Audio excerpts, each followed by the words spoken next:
Sejam todos bem-vindos a mais uma edição do podcast Estudando o Evangelho do Grupo Espírita Irmão Áureo. Hoje na edição de número 65. O estudo hoje é o capítulo 21 do Evangelho segundo o Espiritismo. Haverá falsos cristos e falsos profetas. O estudo foi elaborado pelo Sandro Moreira, teve a colaboração do Evaldo e foi gravado pelo Fabiano. Um podcast colaborativo, cada um deu a sua contribuição. E mais tarde, ao final, teremos a prece e aqueles que se sentirem à vontade, lembre de colocar água para fluidificar, façamos as nossas orações na certeza de que a espiritualidade nos auxilia. O tema de hoje é muito importante e é importante em todos os tempos. Porque sempre temos que estar atentos, termos crivo com aquilo que nos chega, lembrando que o Cristo é o caminho, a verdade e a vida. Tenhamos todos um bom estudo. Vamos ouvir?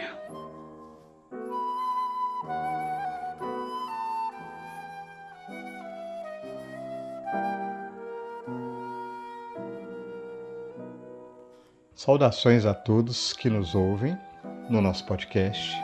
Aqui é o Fabiano e hoje estaremos apenas narrando um estudo que foi elaborado pelo Sandro Gonçalves Moreira em colaboração com o Evaldo e que aborda o capítulo 21 do Evangelho segundo o Espiritismo. Haverá falsos cristos e falsos profetas. Sigamos adiante então. O ser humano é um animal social que depende de uma constante interação com outros da mesma espécie. Nos tempos atuais, em virtude da pandemia de Covid-19, essa necessidade se mostrou com maior evidência. Em momentos de dificuldade, de fragilidade, é normal recorrer ao auxílio, ao colo, ao ombro de alguém.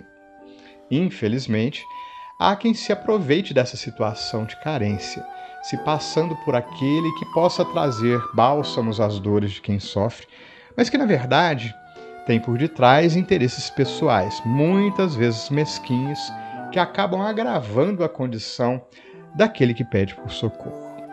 Por isso, exatamente por isso, os espíritos superiores nos alertam sobre a importância da oração, mas, antes de tudo, da vigilância. Devemos nos atentar àqueles que se nos apresentem como salvadores. Não devemos acreditar cegamente, mas, antes de tudo, analisarmos suas obras, sua conduta, pois uma árvore boa não pode produzir maus frutos, da mesma forma que uma árvore má não produz bons frutos.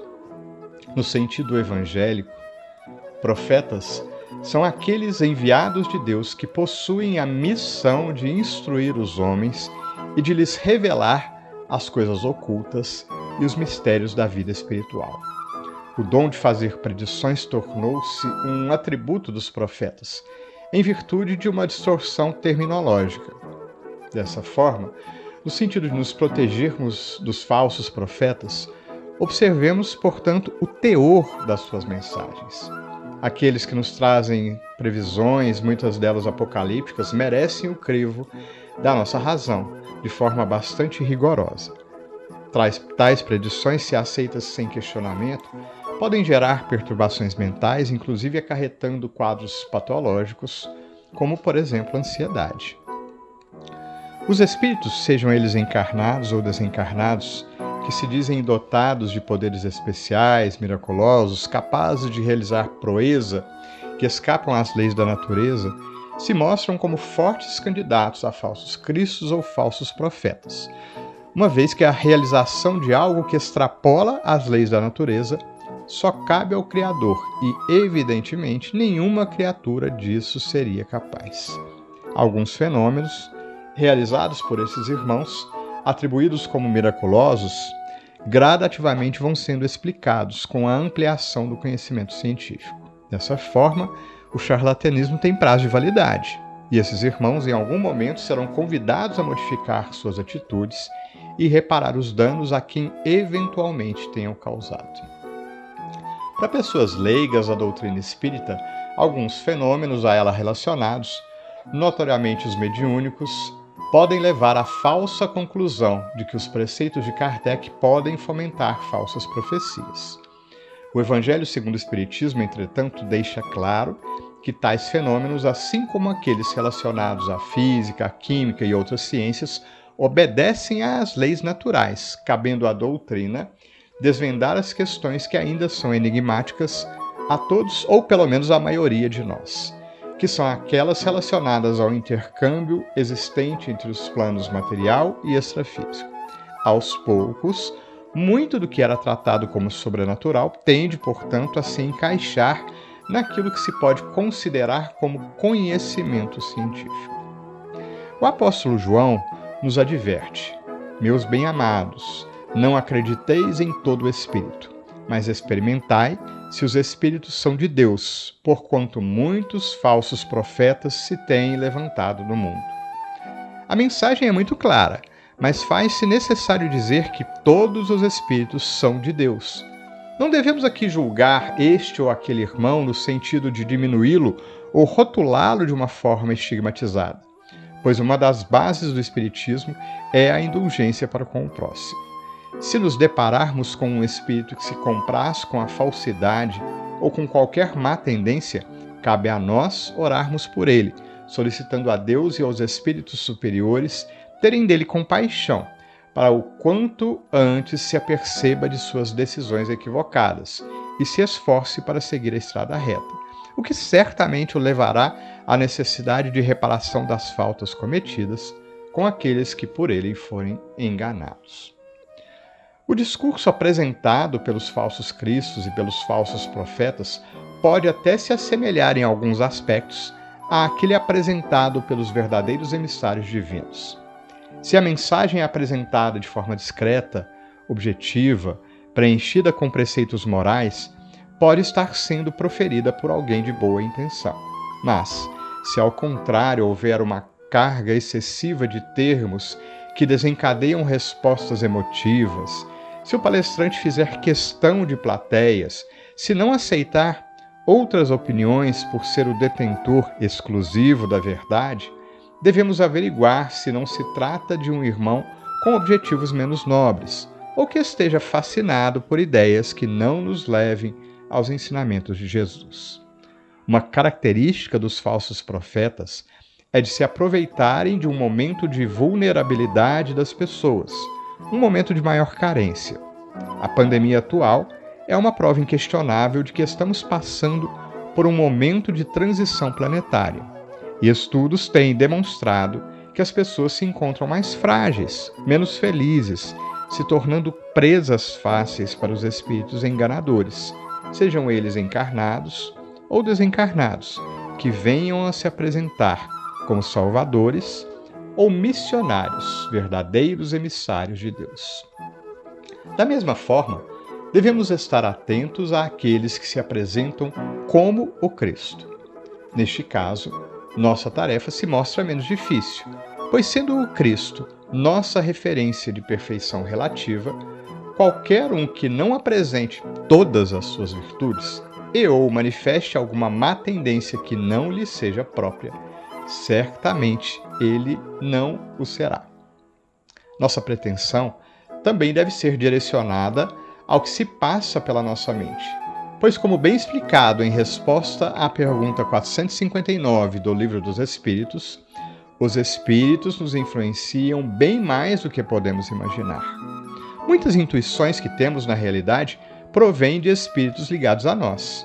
Bem sabemos que todos temos desafetos que se mantêm na erraticidade, e uma forma destes que não nos querem bem nos induzir a más condutas pode ser feita através da ação do pensamento.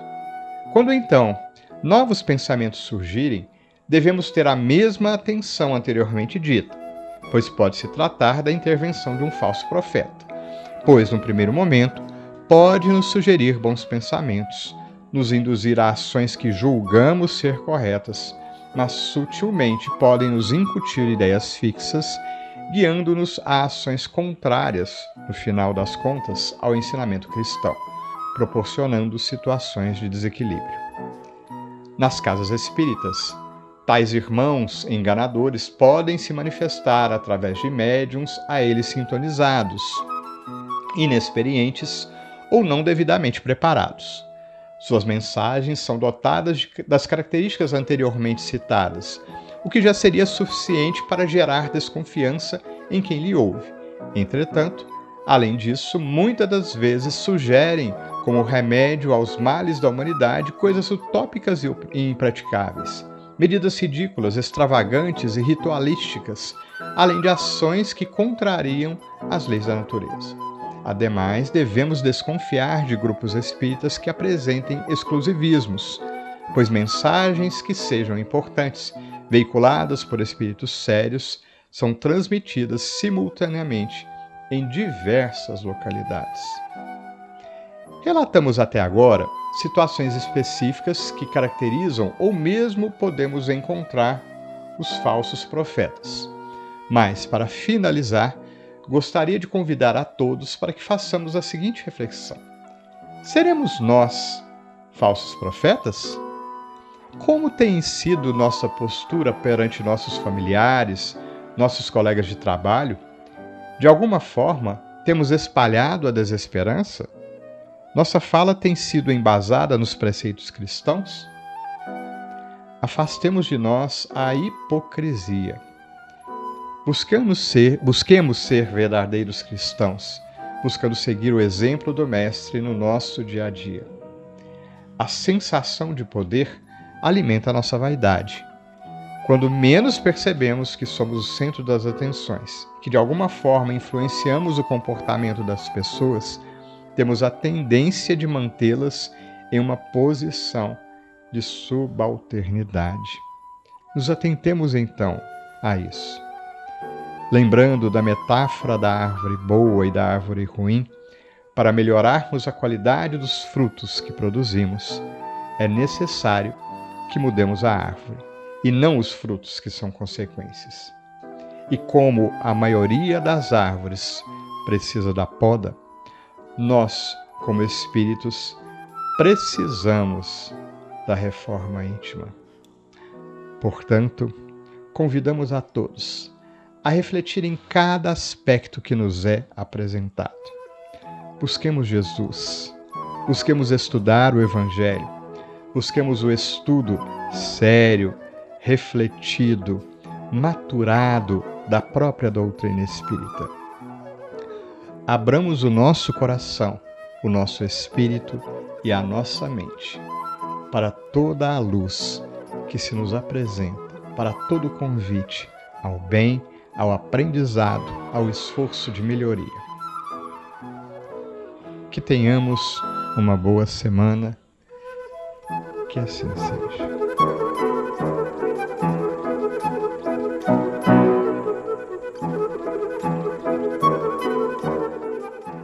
Em nossa prece de hoje, optamos pela leitura de uma mensagem de Emmanuel, do livro Harmonização. O título da mensagem é Vitória. Convidamos a todos para acompanhar a leitura, buscando sintonizar com o mais alto e buscando o significado profundo dessa mensagem de nosso irmão Emmanuel, que inicia com uma passagem evangélica do livro Apocalipse, capítulo 21, versículo 5.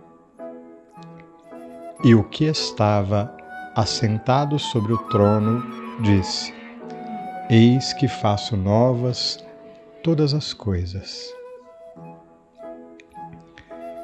Enquanto a guerra vai transformando o quadro político e social da evolução terrestre, não se deve conceder qualquer formação ao pessimismo, embora as comoções da alma coletiva dos povos. Aquele Senhor magnânimo e sábio que rege os destinos do orbe, assentado no trono da vida, tem o poder de renovar as coisas. De campos sangrentos, faz semeaduras proveitosas, convertendo a tirania, a ruína, a miséria em experiências, lições e roteiros novos. Ante a paisagem movimentada a canhões e metralhadoras, o direito e a ordem falam de vitória.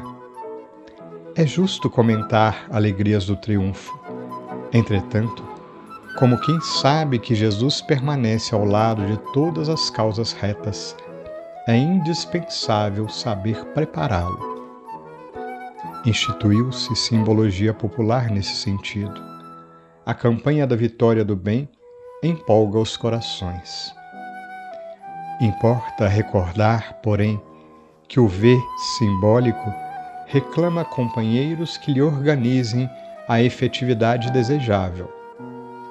Vitória é a coroa da luta e nunca surgirá sem o V de visão, vigilância, valor, vontade. A visão relaciona a previdência, a autocrítica, o conhecimento real das situações. A vigilância enfeixa a reflexão, a resistência e a preparação.